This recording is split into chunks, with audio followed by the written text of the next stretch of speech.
Hello, friends. On this glorious day in drink history, we celebrate a first on this fine broadcast as we welcome back a guest who has previously appeared on the show. This has never happened before, so it's kind of a big deal, and I couldn't be more thrilled that my guest on this occasion is Bonnie Wilson.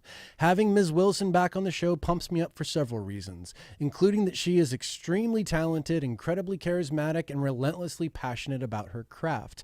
But the biggest reason I'm excited to have her as a repeat guest is because her creative premise as a bartender is so inspired and exciting. Bonnie's current primary mission as a bartender is to bring world-class craft cocktails to the suburbs of Dallas through a regional chain of restaurants. We spent most of our first interview discussing her work in this regard, and at the time I was unsure how it would resonate with our audience, which is largely bartenders and spirits professionals. Well, ladies and gentlemen, it certainly resonated as I received a ton of feedback from listeners and the Anchor team after the show came out. So much so that we felt a need to do a second interview, which is equally awesome. Good times, let's do this.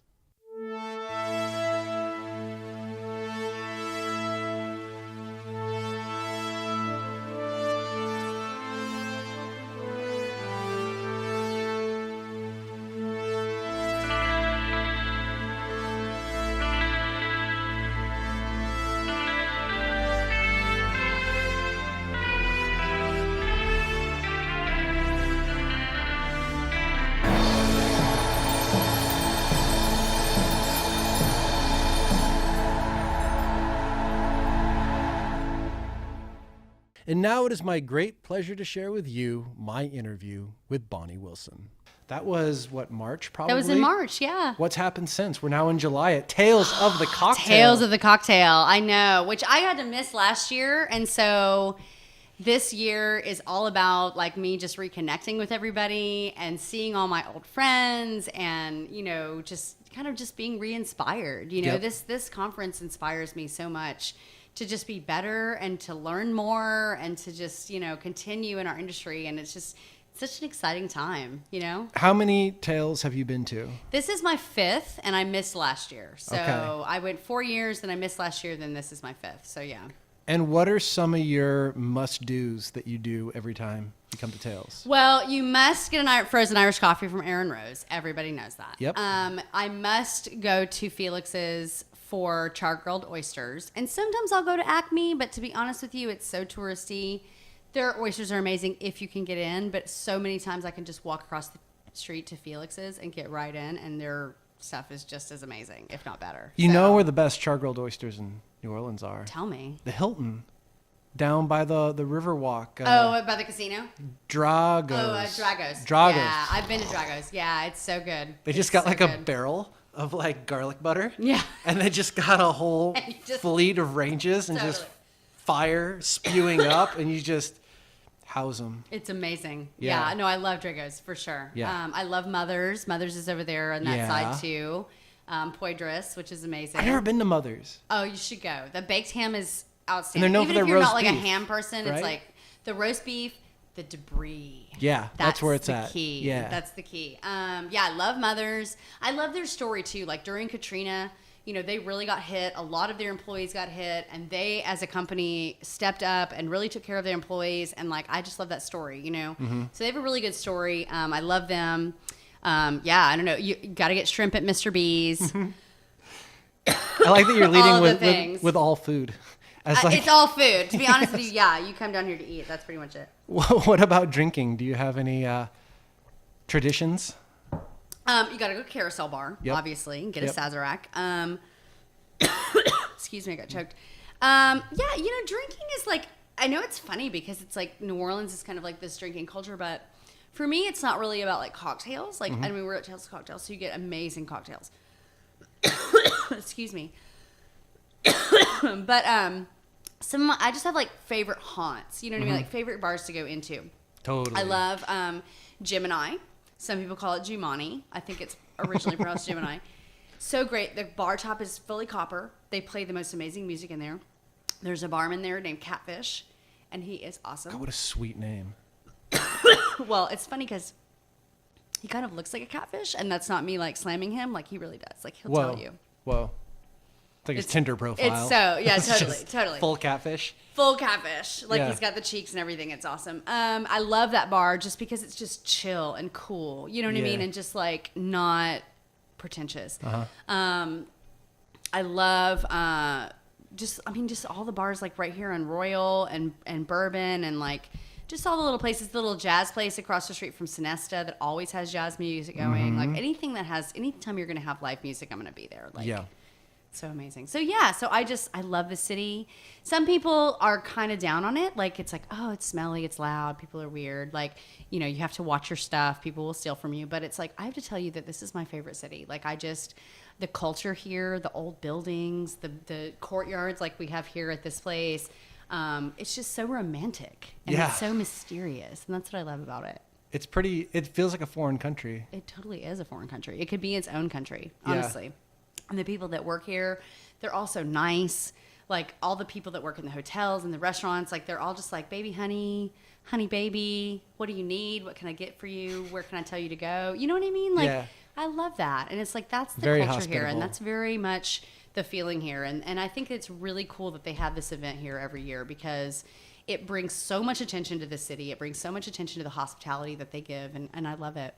So I'm for happy you, to is be it just about, you know, really connecting with people, Yeah. reconnecting with people? Do you have other stuff that, I mean, I know you're working with us on the tasting room. Do you do I a lot am, of yeah. stuff like that? Or what's your typical Yeah, tales? I mean, I'll be honest. I've actually worked, except for last year, I've worked at the Anchor Tasting Room for the last 5 years, and I love it. And I think we have some really great people that show up and support y'all's brands. I do try to do a couple different tasting rooms a year, just to support the people that I love.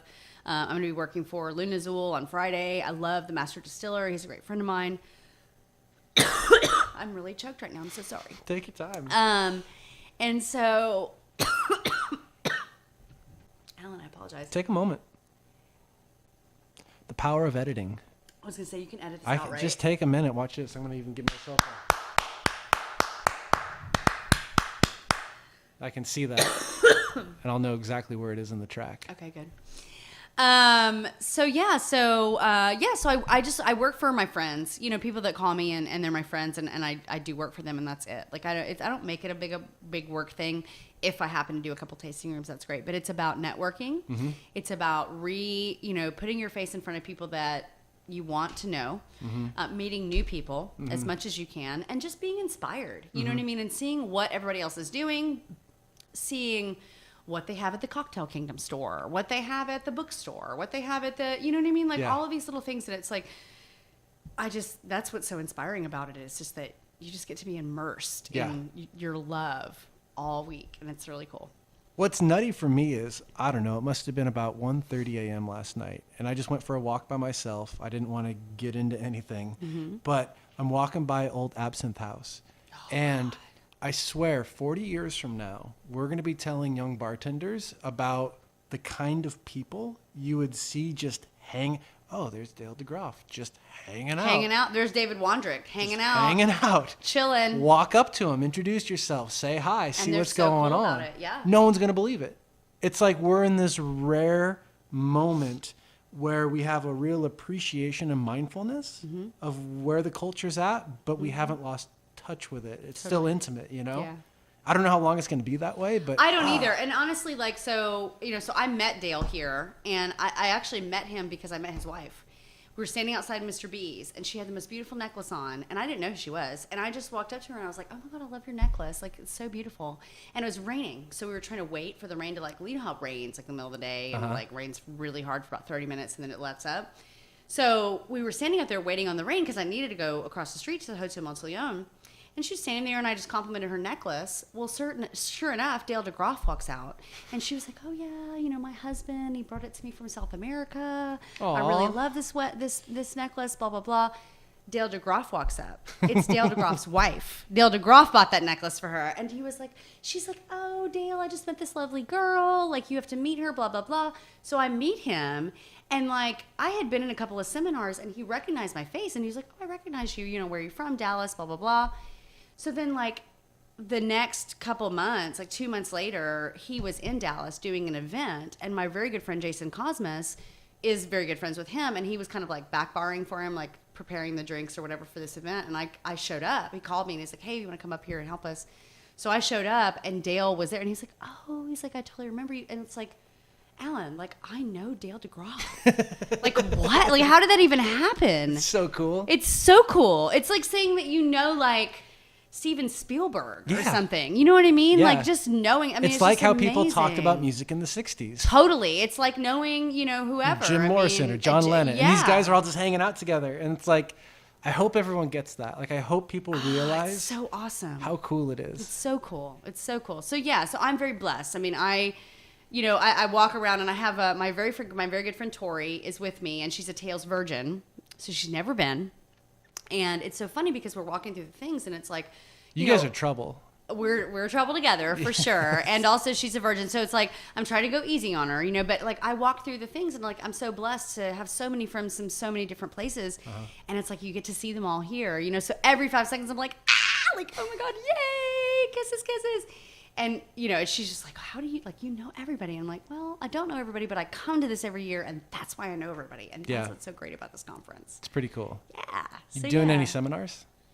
I'm not, you know, it was a late thing with me coming with Anchor and they were all sold out, to be honest with you. So I'm not doing any seminars, which I'm pretty upset about. I did a ton of seminars when they did the San Antonio Cocktail Conference, and so I did a ton of classes for that. So I did feel like I got some classes in this year. The classes in the seminars here are amazing, and they sell out super quick. And you really have to be on top of that stuff. So so unfortunately no, but you know, I'm just trying to soak up everything that I can in the couple days that I'm here. So there's a lot to soak up. So much. You can like literally do nothing like official and just hang out and like feel like you did everything. Absolutely. Because it's really, I mean, yes, the classes and seminars are amazing, but if you can just go to the tasting rooms, like I just went to this honey tasting room where they tasted us on 6 different types of honey. Cool. And then you go into this interior room and they have all these cocktails made with honey. And then you go into this third interior room where you take like a little bit of honey and a little bit of spirit. So we were doing scotches. Whoa. Where you let the honey melt on your tongue and then you taste the spirit like with the honey and they both melt together. It was an amazing experience. Like we took Lafroig, right? Which is like super smoky, super Band-Aidy. Like people are like, oh, Lafroig. But like mixing it with these honeys was amazing, like so amazing. Like it just changes it and it takes you on this journey. You know what I mean? Of like it starts floral, you get this pea in the middle, it ends with this beautiful like honey, like orange honey thing. I mean, it's outstanding. That sounds killer. It was killer. Like that's the thing about the tasting rooms. If you can hit them right, like you will learn some stuff. It's really cool. Man, that sounds really fun. Yeah. Honey. Yeah. I never think about honey. So we did alfalfa, clover, orange blossom, wildflower, and buckwheat. And buckwheat is like the really dark, like funky stuff. Was that like a honey like trade commission kind of thing? Like, yeah, through the Honey Council of America or something like that. They've done some cool stuff. It's really cool. It's like a lobby group where they lobby for all the honey producers in America or whatever. It was really, really cool. I think H did a book for them, a cocktail book at some point. I think not they sure did, about that, but I thought and they have a girl named Kim that works for them that does like those the 101 series. So she's like 101 sangrias, 101 Bloody Marys, 101 blah, blah, blah. So she does this whole book series, and so she incorporates the honey, but she works for the Honey Council, which is cool. That's something I'm not sure bartenders think about or are aware of, that, you know, there's always brand opportunities out there, but there's also non-brand opportunities. And the big piece of advice I always give bartenders is differentiate yourself, like come up with a specialty, like become the guy that's the honey bartender, that knows more about it, that knows how to use it, that is just the expert. There's so many opportunities. It's so interesting too, because honey is an acid, you know, and a lot of people don't know that. So it adds acid to the cocktail, but it also can be used as a sweetener. So it's a flavor, a sweetener, and an acid. You don't think about the acid component. No, I know. And it's like, and if you really, it makes it so versatile. Because it can be the sweet, it can be the acid, it can be both. It's going to change your template, you know what I mean? And it's like, in addition to that, it's also this beautiful flavor that adds this depth to this cocktail. And it's like, if you pick wildflower versus orange blossom versus alfalfa, it's gonna taste different. Yeah. And that's what I love about that. Yeah. And I use, you know, because I'm in the suburbs, as we mentioned, like I use a lot of different types of sweeteners instead of different syrups because like, you know, Plano women and Frisco women they don't drink sugar. They don't do sugar. But if it's agave or if it's honey or whatever, they're like, oh, it's healthy. You know, it's antioxidants or whatever. Yeah. So most of my drinks are actually use different types of sweeteners just because of that, because I can sell them more, you know what I mean? Because it's not sugar, quote unquote. It'd probably be super fun to make your own honey too. I would love it. Oh my God, I would love Because you guys dabble in that, right? Like doing your own ingredients and gardens. We do, yeah. And I have to tell you, I'm allergic to wasps, so I'm a little bit, but I think bees are different. Get a spacesuit. And yeah, and you get a spacesuit. And so if you get a spacesuit, I want to see it. Do you know? Are you familiar with Bar Hill, the brand out of Vermont?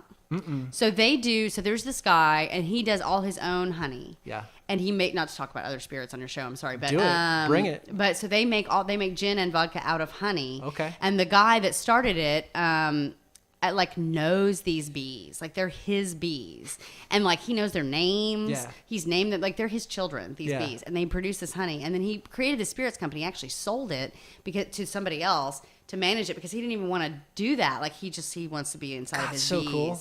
And it's just like and then they do this raw honey where they, give it to you like as a promo or whatever. Like, so amazing. It's just such an amazing flavor, and just that raw honey and just that whole story of like how like he's just so into these animals, you know? It's so great. When people get into it, they really get into it. It's like this whole Zen kind of meditative thing that people just which I think is part of the culture of bees. If you think about like their culture and like their societal situation and how they, interact with each other. Like it's super interesting. So yeah. Bees are pretty important for a lot of spirits. Yeah, they really are. Definitely. And you keep hearing really scary stuff about bees. Like that we don't have any, or like that they're getting extinct. Especially in California. Yeah. I've heard that about California. Yeah. Like the almond orchards, I think, are really in trouble because of the bee population. And really? Yeah, it's very sensitive, and all these other things are affected by it. Oh, no. Because if you think about almonds, I mean, how that affects a ton of stuff. That affects, I mean, it obviously affects food and cooking. Yeah. But it also affects stuff that we do too, like orgeat. You know what I mean? Or, almond, or just the agricultural ecosystem. There's just so much land and so many resources dedicated to it. But you keep hearing about it coming up. Small world. Terrible. It's terrible. Anyway, yeah. So I don't know. I think that's interesting, and I think that it connects with our business so much. Like I think that it connects with our part of the business so much more than people think. It's like people think, oh, all this stuff, all the agriculture things affect like the chefs and the farmers and the farm to fork movement and food and all of that. But I think that we as cocktail people have embraced that so much that all of that still affects us too. Yeah. You know what I mean? All of our ingredients, just because we use spirits and alcohol and things like that, it's like we're still so dependent on seasonality and freshness of ingredients and all that stuff. And so if it's not there, I mean, we're going to feel it for sure. Yeah. And that's happened before. Like you look at wine, phylloxera wiped out the entire industry, and it gave birth to the absinthe industry in a lot of ways. Yeah. And like for Anchor, cherries are such a big part of what we do. So you imagine something happens to a crop of cherries and it would have huge ramifications. And you don't think about that in spirits as much as you do with wine. But think about how many times you get a Luxardo cherry on your cocktail in every city in America and every city in the world. Yeah. And it's like, I mean, if that's not available, I mean, it's going to totally change. We're going to have to go back to nuclear cherries. No, don't do it. Never. My new thing with Luxardo cherries is I'll get a couple on a plate and I'll get dark chocolate. And I'll put a cherry on a piece of dark chocolate. So good. Yeah. It's really good. I recently did a eau de vie. So it's like an unaged brandy, and I did like an infusion of Luxardo cherries in this eau de vie, and so it's like a Luxardo cherry brandy, basically. Whoa. Are you doing the cherries or just the liquid, the syrup? I did the liquid mostly, but then I did put a couple cherries in there just to, have it in there or whatever. But yeah, That's awesome. It was amazing. Like, worked out so good. It was awesome. What is happening in your world in Texas? I mean, we're expanding. It's the summer. We are all about, summer is such an exciting time for us because we have all of the produce. Like, I have all of the fruits. We just did a peach-infused brandy cocktail, or peach-infused Pisco cocktail, champagne cocktail, and the peaches were so amazing. It gave it this gorgeous color. The peach, like, totally came through. We put a little sparkling wine with it. It was peaches? Local peaches. Yeah. They've just come in, and it is amazing. We've got these local blackberries too. Totally didn't even look like blackberries. You know how you have like the little bitty, like the little kind of pods of flavor on the blackberry? These pods were like this big. Like they were huge, and they just exploded in your mouth. It was amazing. So we're just so blessed to have such amazing produce. And so we're just trying to capture every moment of it. I did this really great sangria for 4th of July week where we infused red wine with the blackberries and strawberries and blueberries and like did an infused wine and then made the sangria. Outstanding. Yeah. Like, oh my God. And just the melons and the, just the grapefruits. Oh, do you they're do like a lot the color of your shirt. It's so amazing. with infusions? I do infusions, but not necessarily always infuse the spirit. I really like to infuse syrups. I'll infuse honey, I'll infuse agave, I'll do a syrup, stuff like that. And I think it just makes it last a little longer, you know what I mean, than infused spirits, because sometimes I think they go a little flat after a little while.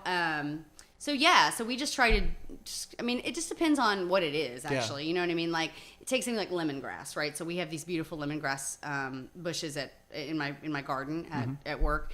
And so we harvest them all, we cut it all up, and like we made this beautiful lemongrass syrup. But I wouldn't necessarily put that in a spirit because it's a little bit more delicate. Yeah. And I don't know that it would really stand up unless you just did vodka or you did like a really, really, really light gin. But for us to make a syrup out of it, it was outstanding. We put it with a little cantaloupe, and it was really outstanding. I'm curious, when you're infusing a spirit, how do you choose the base spirit to infuse with the ingredient that you're infusing it with? Well, I try to really do complementary things, right? So if it's a gin that leans more towards citrus, then I'm going to use a flavor that leans more towards citrus. Like I wouldn't take a citrus gin and infuse it with like anise. Yeah. You know what I mean? Or I wouldn't infuse it with like strawberries because the acid in a strawberry and acid in a citrus is different. Yeah. So it kind of clashes there. But you could take a bourbon that is a sweet bourbon, you know what I mean? That's got a lot of vanilla in it, and infuse it with strawberries, and that matches vanilla and strawberries. You know what I mean? So that matches. So it's like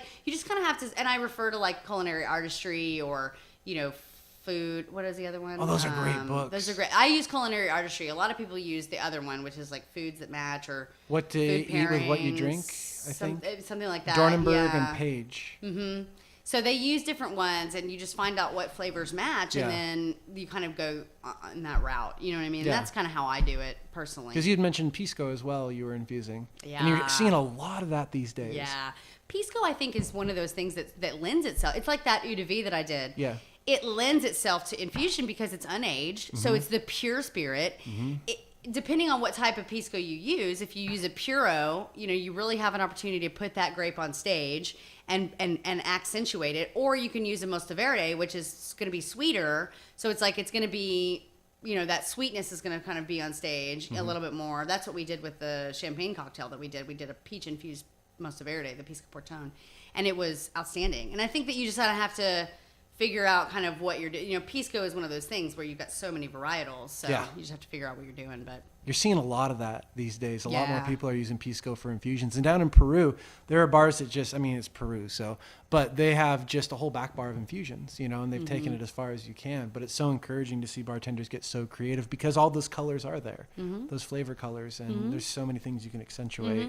I think tequila too. I think tequila lends itself, especially blancos, if you really want to bring out the sweetness of the agave. I know like in Houston, El Big Bad has a great infusion program where they do a bunch of different kinds of infusions. I think it brings people to drink spirits too, which is what I love about infusions. They're like, oh, it's infused with this fruit. I like this fruit, so I'm going to try it. Maybe I don't always drink tequila, or maybe I don't always drink Pisco or even know what it is, but it's like it gets people excited, you know? Anything else exciting in produce world in the land of Texas? Well, just kind of working, I think, more with like our local farms. I just recently did a field trip where I actually had the kids. We all kind of got together and I took them out and they actually got to harvest some stuff. What did they harvest? They did rutabaga, they did spinach, they did leafy greens, they did some herbs. So we did some basil. And then they got to plant some stuff in the greenhouse. So like they're like starting for the fall season, which is really cool. Our really good friend Rob Winchester has some really great farms like in northern Texas, and and he gives us a lot of produce, and so they were able to just like see the operation, they see Rob in all the time, and he comes in and he eats, but it's like to go to where he goes and see the process of this is where we plant it, we put it in a greenhouse for a little while, then we put it in the ground, it grows, these are the fields, this is the yield, this is how much we get, this is, by the way, this is how much you go through. Do you know that? You know what I mean? They're like, wow.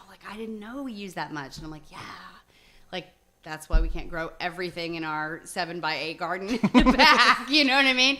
And so that was super just like informative and like inspiring for them. And it was a really cool experience. So this is your staff that you took? Yeah, totally. Now, where did this idea come from? Because again, this is one of those things that might seem obvious, but bars don't just automatically take their team to a farm on a field trip. So where did the idea come from, and what inspires you to put that kind of resource and time and put the energy into putting together a field trip? I'll be honest with you, like I just wanted to reward them, but when I reward them, I want it to be educational. So like, can I take them to a Rangers game? Sure. And I'm going to do that on the 15th. But I mean, and can we go to, we can go to a brewery and a distillery, and we've done that.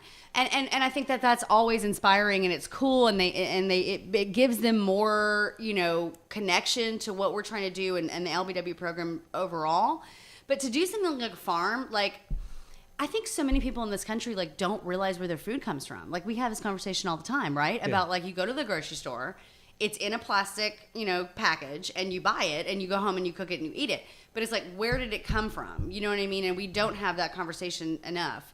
And I think with us being more farm to fork and having that farm to fork mantra about ourselves, and we say that to people, it's like, it's my job as a manager and as an operator to say, okay, what does that mean to you? Like, why are you going to say that to a guest? It's not just a spiel.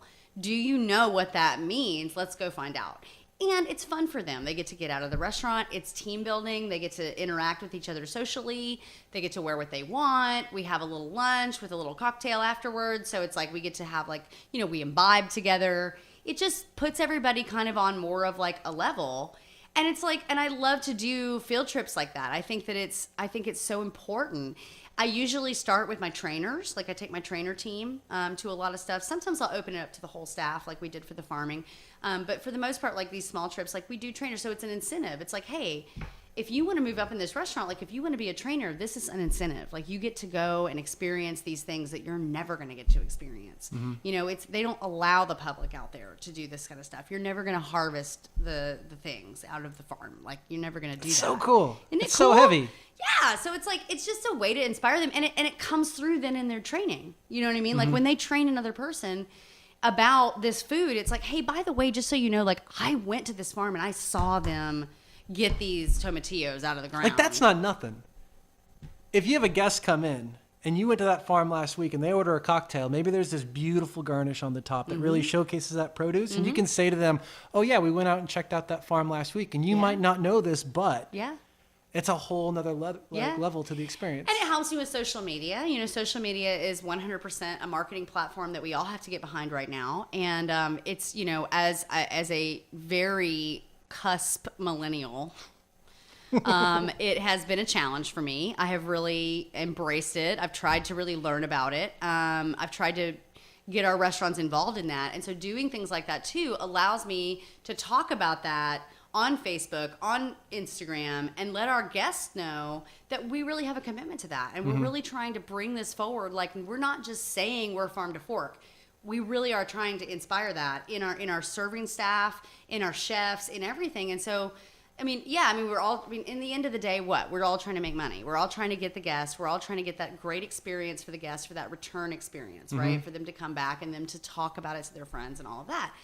And it's like, for me, like the most important thing is that is genuine, you mm-hmm. know what I mean? And that is like a real thing. And I think that we're able to do that by being able to have access to these farms and have access to these distilleries like yours and breweries and things like that. You know what I mean? And I think that it kind of just brings that connection better. And I think that the guests then get excited about coming and having that experience with us.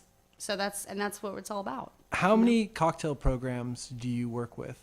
So right now we have 6. Okay. I have 3 whiskey cakes, and then we have a Mexican concept called Mexican Sugar. It's a Latin concept called Mexican Sugar, where we highlight South American, we highlight Spain, and obviously Mexico and Central America. We have a Southern concept that I mentioned called Ida Claire, mm-hmm. which is Southern inspired food.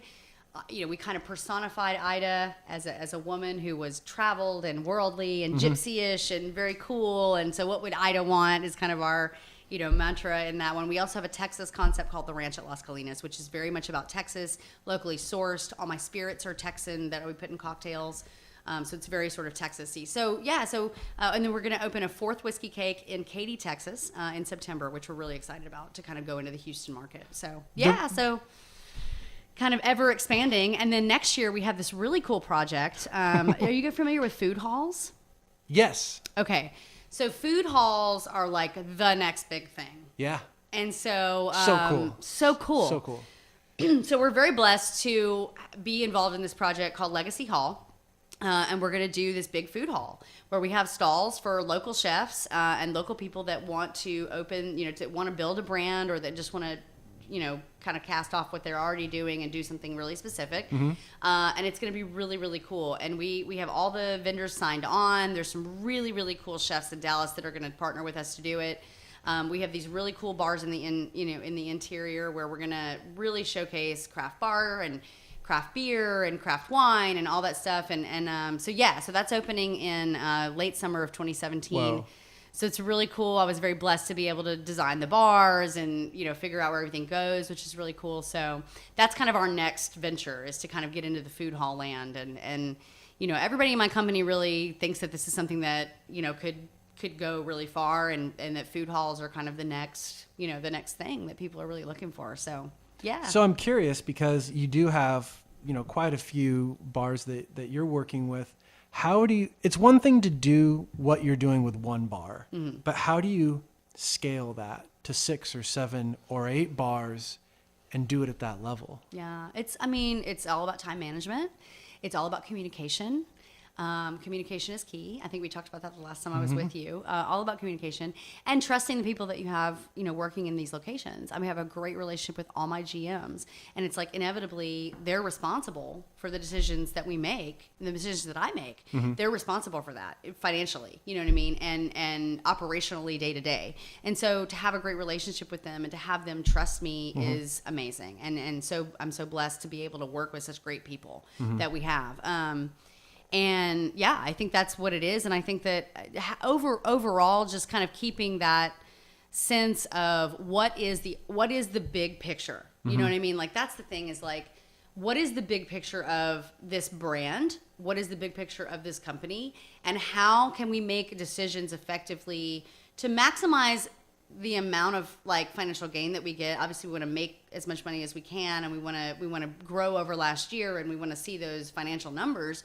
But also, how do we keep re-inspiring our staff? How do we keep re-inspiring our leadership teams to buy into, the overall, how do you do that DNA? You mentioned like the field trips. I think the social media is going to be important. Absolutely. I think a lot of it is about teaching. Yeah. I teach a lot. I teach as much as I possibly can.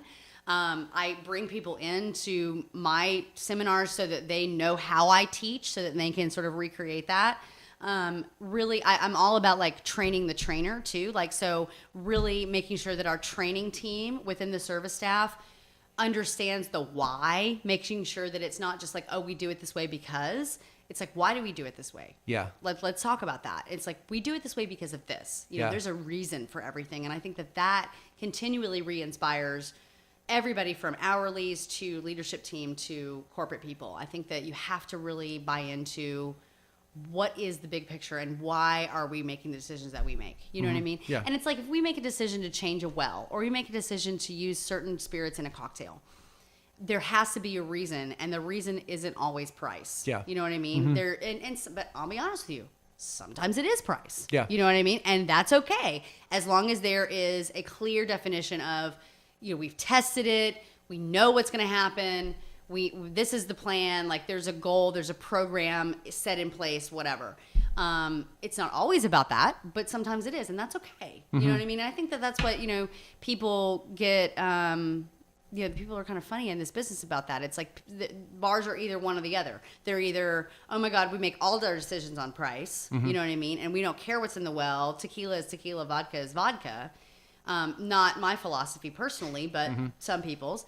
Other bars are the complete opposite of that, where they're like, well, we're only going to be serving this because it's this, and this person owns it, and we love this person, and blah, blah, blah. And we're going to have that connection to that person, and we don't care that it costs $25 for our well vodka. I love your neurotic hipster voice. Yeah. Like, it's That's totally what it is too. Because you know it. You know that there's bars like that. Yeah. Where like they're pouring a $25 well vodka. And I'm just like, why? Like it's well vodka. Like it's okay to choose something that's $12 a bottle or $10 a bottle. Like that's okay. There's quality product out there. And I just had this conversation. It was funny. I was just talking with a friend of mine about tequila. Tequila was one thing. And you and I talked about tequila the last time I was here. About like, you know, why do we feel like that there's more people that are wanting to use cheap tequila in their well? You know what I mean? It's for margaritas. Nobody cares. And he goes, why do you think that it's difficult to get a $28 or a $30 bottle into a cocktail right now? And I said, well, to be honest with you, there's more quality product available at a cheaper price now because there was a call for it, right? Mm-hmm. And this particular person also sells a really good, you know, well tequila that's like $14 a bottle that I buy. And I'm like, so you're perpetuating it. Like and he goes, well, I didn't get in this business to sell wells. And I go, okay, that's fine, but you're doing it. So let's talk about that. Like it's like there's more available now. Yeah. You know what I mean? So now you have to sort of cipher through all of the, you know, price competition to really find what works for you and what works for your bar. And I think that we didn't have that 5 years ago. 5 years ago, if you wanted a cheap well, you put Jose Cuervo in the well, gold, straight up mixto, like gross, right? Yeah. And it's like, and now like nobody would dream of doing that. But 5 years ago, that was all that was available. Or you could have a $28 bottle of 100% agave. Yeah. And now there's all this other stuff. And so I said to him, I was like, you know, that's the thing is that you have to realize that you and other people like you in distribution situations have found products that are more affordable. You know what I mean? And so it's like now it comes to me to say, I have a margin to make. You know what I mean? Mm-hmm. But I want to serve a quality product. You're offering me that product at a quality rate or at a nice price. Why am I not going to use that $14 liter of really nice 100% agave, and you're over here trying to sell me a $28 bottle to put it in the well? Like, I'm not going to do that. You know what I mean? Like, you have to understand that. And so it's just kind of a conversation that we all kind of are having right now about just availability and about what the portfolio looks like. So anyway, I don't know. I got off on a tangent. I'm sorry. I love it. I love it. And I have a million more questions to ask, but I'm going to save them for next time. Okay. Thank you so much for being the first repeat. That's such a big, this is the sequel. It's such an honor. It's never happened. It's such an honor, Alan. It can only happen once for the first time. It's true. So high five again. Thank you for your time. Thank you so much. Thank you for being awesome. Absolutely.